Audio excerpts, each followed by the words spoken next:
Tu écoutes les chroniques de Nadia B, le podcast qui t'aide à revenir à toi, à comprendre ce que tu traverses et à transformer tes blessures en force intérieure. Ici, on explore la guérison, l'énergie, l'humain et tout ce qui nous reconnecte au sens. Alors si tu te sens prête ou prêt à avancer, alors on y va. Aujourd'hui, on va parler d'un sujet qui nous touche tous, même si on ne met pas toujours des mots dessus. C'est la déconnexion à soi. Alors tu sais, ce moment où tu continues à fonctionner, mais en fait tu ne te sens plus vraiment vivant. Où tu prends des décisions, mais tu ne sais plus si elles viennent vraiment de toi ou juste de ce qu'on attend de toi. Où tu te lèves le matin avec l'impression d'être à côté de ta propre vie. Ça peut ressembler par exemple à de la fatigue, de la tristesse, de la confusion ou encore un brouillard mental. Mais en réalité, c'est souvent, très souvent d'ailleurs, un signal intérieur qui vient soit du... Ça peut venir du corps, ça peut venir de l'esprit, ça peut même peut-être venir d'ailleurs. Et qui te dit, attention, tu t'es éloigné de toi-même, reviens vers toi.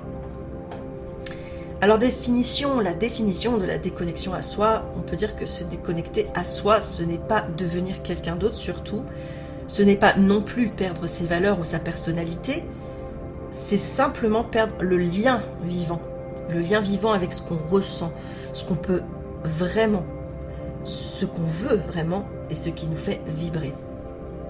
On commence à se couper de ses émotions et à faire, si on peut dire, ce qu'il faut, entre guillemets, plutôt que ce qui est juste pour soi, et à être présent dans la vie, mais en fait complètement absent à l'intérieur. Et d'ailleurs, souvent, les personnes extérieures le voient. Et souvent, d'ailleurs, on s'en rend compte qu'une fois qu'on est déjà très loin dans cette déconnexion. Alors, voici quelques signes fréquents de déconnexion.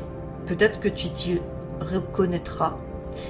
Alors, on a la fatigue persistante. Donc, même si tu dors, tu as l'impression que quand tu te réveilles, tu es toujours très très fatigué. Alors, c'est pas juste une fatigue physique, mais tu sens que c'est plus lourd, que c'est énergétique. Enfin, il y a quelque chose de lourd. On a l'agitation intérieure. Donc, ce sont souvent des pensées qui tournent en boucle, et très souvent le soir avant de dormir, ce qui n'aide pas pour l'endormissement, bien sûr. On a le stress, donc du stress qui devient de plus en plus fréquent, de plus en plus intense et qui est diffus. Et en fait, c'est constamment, il n'y a pas de pause dans la tête, en fait. On a le vide intérieur, donc on n'a plus envie de rien, perte de sens totale, plus d'élan. Mais il n'y a pas vraiment de tristesse non plus, c'est vraiment juste un vide, c'est assez neutre. On a l'indécision ou la confusion. En fait, tu sais plus ce que tu veux, tu hésites, tu doutes, et tout te semble flou. Même quand voilà, tu dois prendre une décision très simple, c'est même compliqué, en fait, tu sais pas.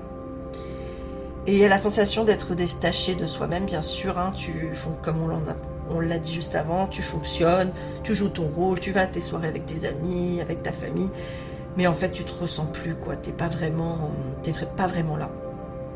Alors c'est important de comprendre que ces signes, ce ne sont pas des échecs, surtout pas, et que ce sont en fait des vrais messages. Des messages de ton corps, de ton énergie ou de ton âme qui appellent au retour à soi. Alors pourquoi on se déconnecte ? On se déconnecte évidemment pas par paresse, on n'a pas spécialement envie de se déconnecter, ni par faiblesse, mais on se déconnecte souvent par protection. Parce que quelque chose a été trop lourd, trop vite, parce qu'on a dû avancer sans avoir le temps de sentir les choses, parce que on a appris à être fort, à être utile, à être gentil, et en fait on a oublié d'être vrai, authentique, on a fait trop de choses pour les autres au lieu d'en faire pour soi aussi. Ça peut venir d'un choc émotionnel, d'un surmenage, d'un burn-out, d'un deuil, d'une séparation, d'une maladie, et il suffit aussi d'accumulation en fait de petites blessures qui n'ont jamais été digérées, ou simplement d'une vie passée à répondre aux attentes des autres. Alors, pour continuer à tenir, en fait, on a un mécanisme, c'est qu'on se coupe de ce qui fait mal. Alors que la douleur a aussi son objectif, et malheureusement, on n'a pas spécialement envie d'aller là-dessus. Donc on se coupe de ce qui fait mal, mais dans ce cas-là, on se coupe aussi de soi et de ce qui fait sens. Et la déconnexion, si on peut dire, eh ben, c'est un mécanisme de survie.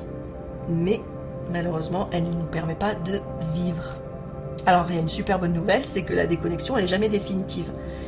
Elle n'est pas une identité. Une identité, en fait, elle est surtout un état. Donc, comme tout état, bah, ça se transforme. Le retour à soi, c'est pas un effort. Il faut vraiment que ce soit un mouvement naturel. Quand on enlève tout ce qui nous étouffe, tout ce qui est lourd pour nous, en fait, automatiquement, on revient à nous. On revient vraiment toujours à nous. Il est là, il est vraiment enfoui.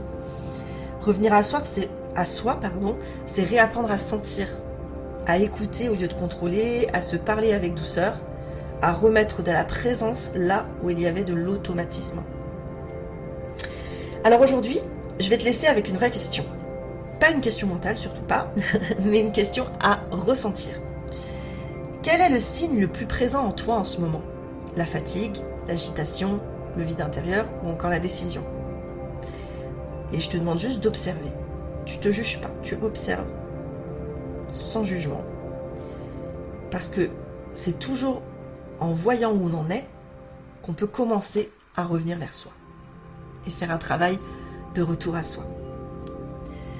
Merci d'avoir partagé cet instant avec moi. On se retrouve dans le prochain épisode où on ira encore plus loin sur ce sujet. On parlera de l'énergie, de ce qui se passe quand elle stagne et de la vraie origine des blocages intérieurs. En attendant, prends soin de toi et surtout ne t'éloigne jamais trop longtemps de toi-même.